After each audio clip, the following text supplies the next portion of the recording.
Oke guys, akhirnya musim pertama kita di MotoGP 25 karir sudah selesai dan Asep berhasil mengukuhkan juara dunia di seri Valencia kemarin, tepatnya di episode 10.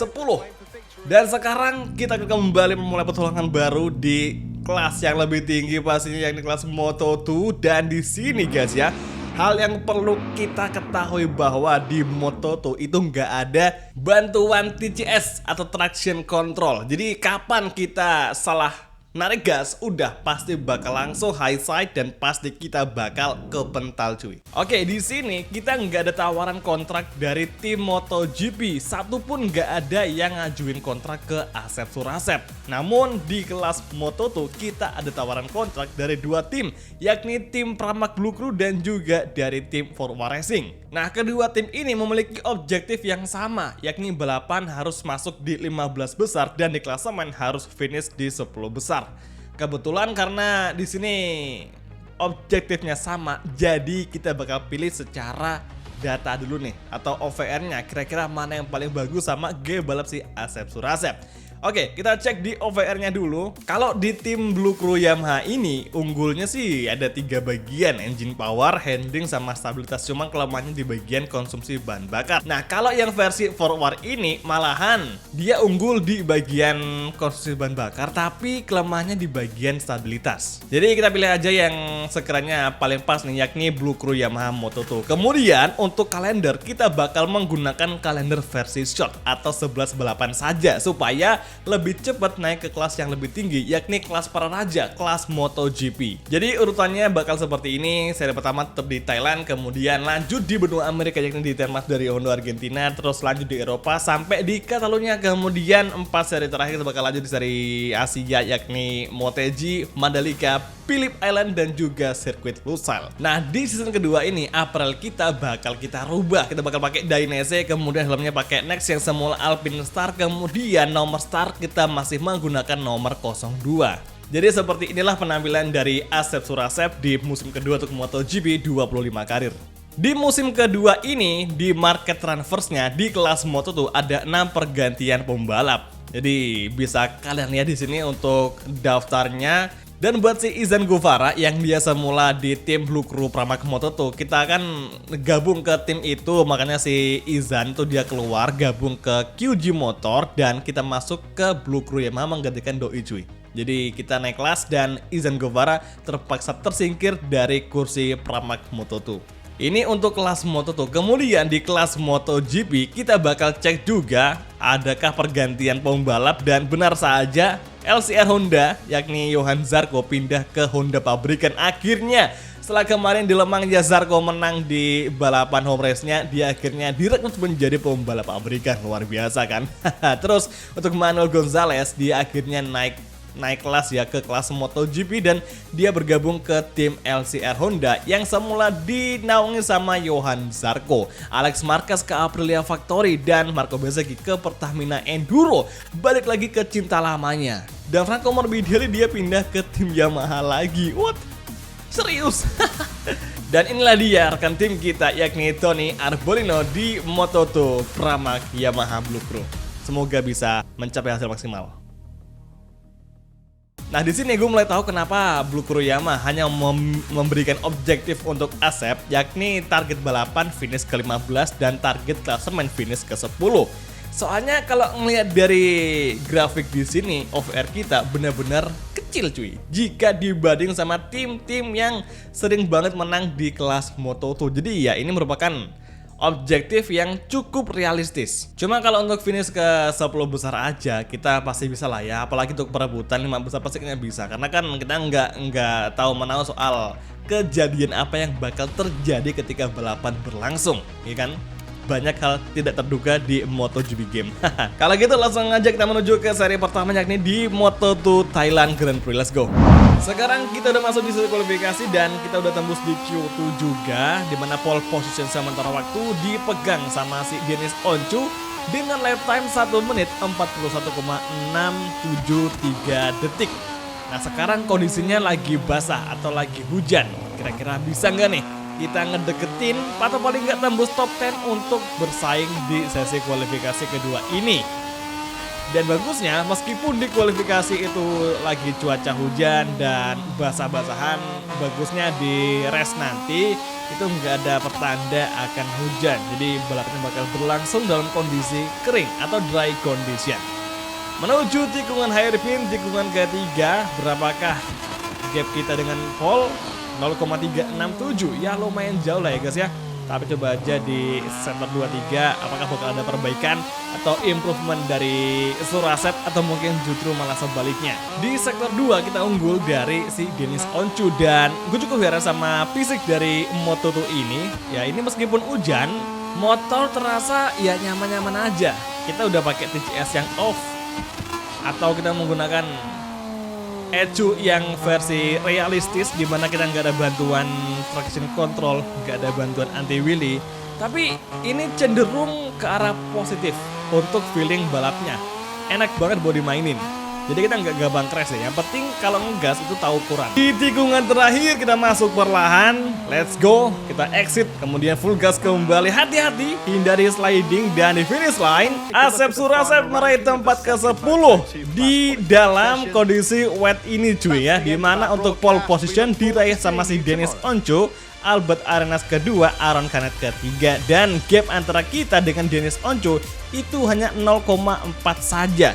Sebegitu dekatnya, sebegitu sengitnya persaingan di sesi kualifikasi kedua untuk Moto2 Thailand Grand Prix. Kira-kira dengan jarak seperti ini, apakah di race-nya nanti bakal sengit sekali? Kalau gitu langsung saja kita menuju ke main race event untuk Moto2 race. Cameras take us to the starting grid where riders and engineers are discussing the final detail. Oke semua, akhirnya kita tiba di starting grid untuk race di GP Thailand, tepatnya di Chang Circuit. Dan sekarang Oncu akan start dari pole, kemudian di grid kedua ada Albert Arenas dari tim Gresini Moto2. Oke, akhirnya kita udah naik kelas dan sekarang tantangan mulai baru, tantangan baru juga yang pasti bakal ngebikin semakin digembleng dengan skill-skill yang harus kita gembleng juga.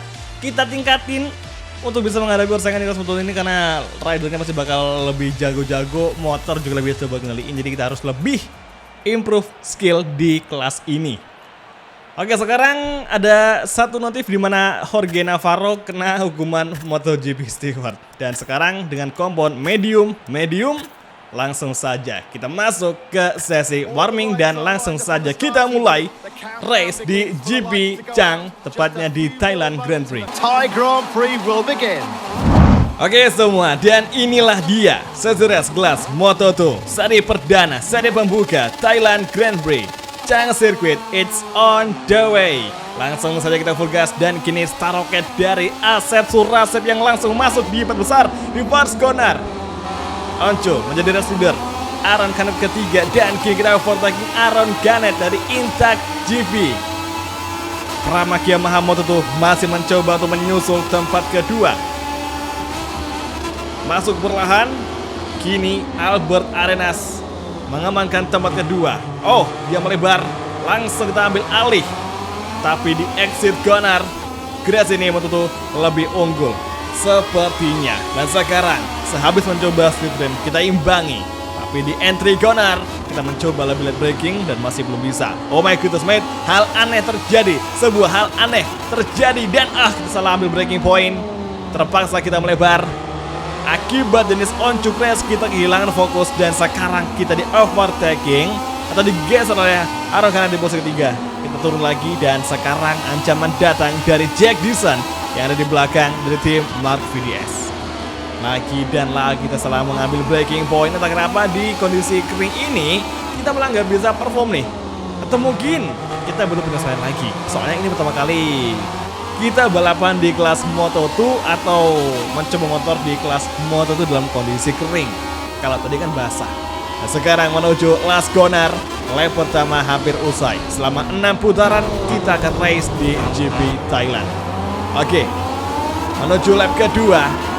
Dan sekarang Albert Arenas menjadi pimpinan race, Aaron Canet kedua dan Jack Dixon ketiga. Overtaking datang dari Barry Baltus, bahkan juga Carlos Vietti nyaris mengovertaking Asep Surasep. Kini Asep mencoba slip trim di belakang di Barry Baltus. Langsung kita ambil dari inside line di braking zone tikungan ketiga. Kita dive bomb Luar biasa, akhirnya kita berhasil mengamankan tempat keempat lagi. Dan kini hanya fokus untuk menyusul atau mendapatkan tempat ketiga dari Jack Dixon. Jack Dixon, wakil dari Mark VDS Moto2. Di tikungan keempat masuk perlahan, dan mungkinkah hal tadi dan benar saja kembali terulang. Kini Aaron Canet, Jack Dixon menjadi santapan dari tikungan 4 MotoGP Thailand. Kini serangan datang dari Barry Baltus. Dua insiden tadi ngebikin kita kayak kehilangan fokus untuk balapan di GP Thailand. Entah kenapa di tikungan keempat ini persis seperti di tikungan ke-8 di sirkuit Mugello, yang mana AI-nya atau pembalap lain itu terlalu mengambil dalam tikungan sehingga mereka melewati curb dan mengakibatkan mereka lost sehingga crash.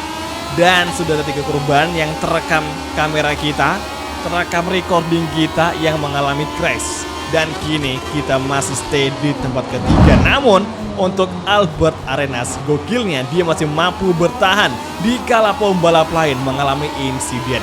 Mario Aji out of the race.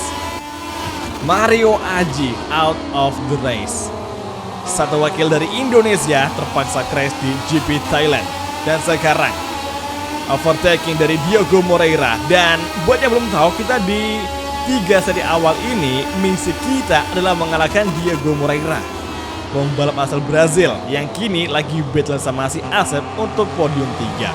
Dia masih di belakang dengan gap 0,1, tapi bukan tidak mungkin nanti dia bakal mengejar kita di lap-lap ke-3 akhir atau sektor 3-4 lah pokoknya. Jadi kita tunggu aja apakah bakal kesenangan. Dan sekarang apakah bakal terulang kembali. Dan benar saja, 2 riders sudah jadi korban, yakni Albert Arenas dan juga Barry Baltus. Sehingga sekarang kita masuk di tempat kedua bertarung dengan Diogo Moreira. Masih side by side, Brazilian Riders versus Indonesian Riders. Kita ambil inside line dari Barry Baltus. Masuk perlahan, masih belum bisa, tahan dulu, kemudian exit gas lagi. Di tikungan ke-9 masih Diogo Moreira. Masih Diogo Moreira yang kini mengamankan posisi pertama dari GP Thailand. Dan misal kalian perhatiin ya, kalau kalian peka nih ya guys ya, kalau misalkan tadi para pembalap gak ada yang jatuh, itu kita nggak akan mampu bertahan di zona podium. Paling-paling kita bakal tertahan di posisi 8 atau mungkin di luar dari 10 besar. Namun karena banyak pembalap yang jatuh, alhasil kita dimudahkan. Jadi andai pun kita bisa podium atau bermenang di balapan GP Thailand, itu bukan dari hasil jeripayah kita, namun karena adanya bug yang muncul di tikungan keempat untuk kelas Moto2 di sirkuit Thailand atau di sirkuit Chang, tepatnya di Thailand Grand Prix. Oke, gini, di tikungan ketiga, di tikungan hairpin, hati-hati. Diogo Moreira sekarang meninggalkan gap dengan 0,9 kepada Asep. Ini gap yang sangat jauh jujur, 0,8, 0,9 itu gap yang sangat susah kita kejar dari Diogo Moreira.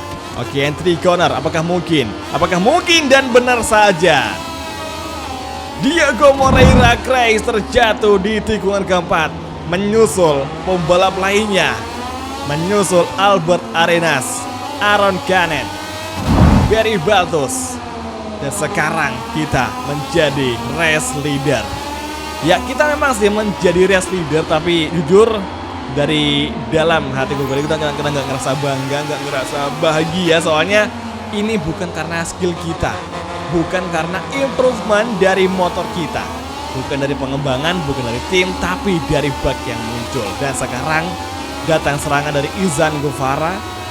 Kini Izan, kita overtake balik di last corner. Apakah mungkin? Kita ambil inside line, kita block pass. Oh yes, finally exit corner. Lap kelima kita masuki, dan Izan Guevara versus Asep Surasep, Spaniard versus Indonesian. Tikungan pertama kita ambil dari luar, mereka masih bertarung, masih kembali beradu kecepatan di lurusan menjelang tikungan ketiga. Kita mencoba setting, kita ambil sebelah kanan, masih side by side hingga di braking zone tikungan ketiga. Kini Izan Guevara berhasil di block pass oleh Asep, dan apakah Izan Guevara bakal mengovertake balik? Sepertinya tidak sama sekali. Clear moment, keluar hairpin. Lap kelima sudah kita masuki, dan balapan tinggal 1,5 lap lagi. Apakah di turn keempat Izan Guevara akan terjatuh? Mari kita tunggu. Oh my goodness mate, sebuah kontak hantaman keras dari Izan Guevara menyabar Asep Surasep. Sebuah manuver yang kembali terulang di tikungan keempat, namun parahnya menghantam Asep Surasep. Dan sekarang kondisi motor kita, khususnya di bagian roda kita, grip ban sudah mulai hilang. Dan anehnya suhu ban kita itu selalu di angka yang relatif dingin. Jadi selama balapan nggak tahu kenapa suhu ban dari motor kita itu cenderung dingin terus. Terbukti dari indikator ban kita yang berwarna biru. Karena kalau posisinya bannya itu hangat pasti bakal berwarna kuning atau mungkin hijau kekuningan.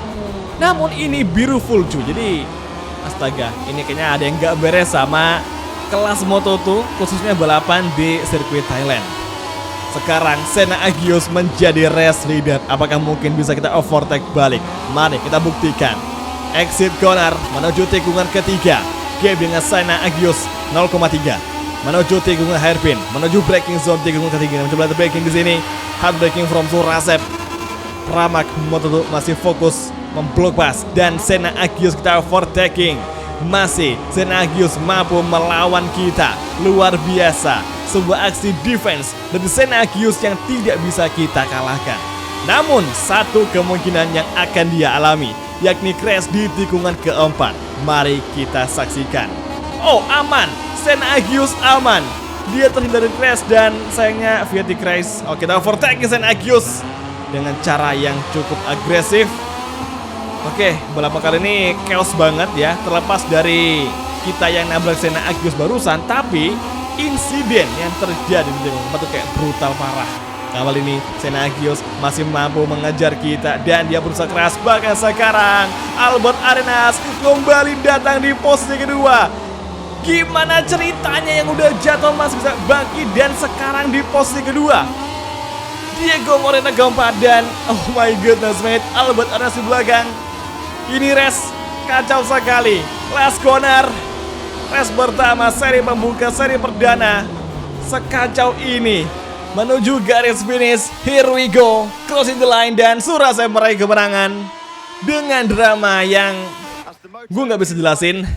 Lebih panjang lagi. Intinya balapan kali ini chaos parah, chaos karena bug.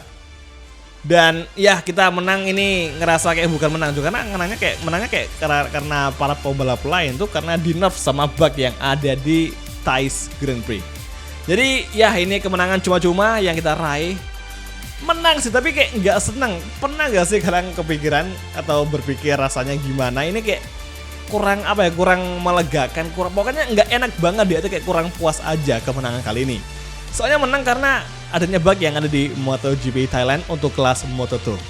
Tapi gokilnya Albert Arenas yang abis jatuh masih bisa finish kedua. Diego keempat cuy. Ini gila sih parah. Ada 7 riders yang gagal finish termasuk Mario Haji yang dia finish ke urutan 26. Paling belakang ada Jack Dixon. Dan di klasemen poinnya masih sama kayak hasil balapan karena belum ada akumulasi dari balapan lainnya. Oke, next race kita bakal balapan di seri Termas dan semoga aja minimal minim bug lah ya, supaya balapan bisa berjalan dengan seru dan sangat menarik. Kalau gitu semuanya terima kasih nonton dan sampai ketemu lagi di video MotoGP 25 Karir untuk episode ke-12 tepatnya di seri Argentina, yaitu di sirkuit Termas dari Hondo. Kalau gitu thank you, bye dan ciao guys, sampai jumpa. Verme with the live coverage where the 3 podium finishers have just arrived. The winner is over the moon and is rightly indulging in celebrations with his team members.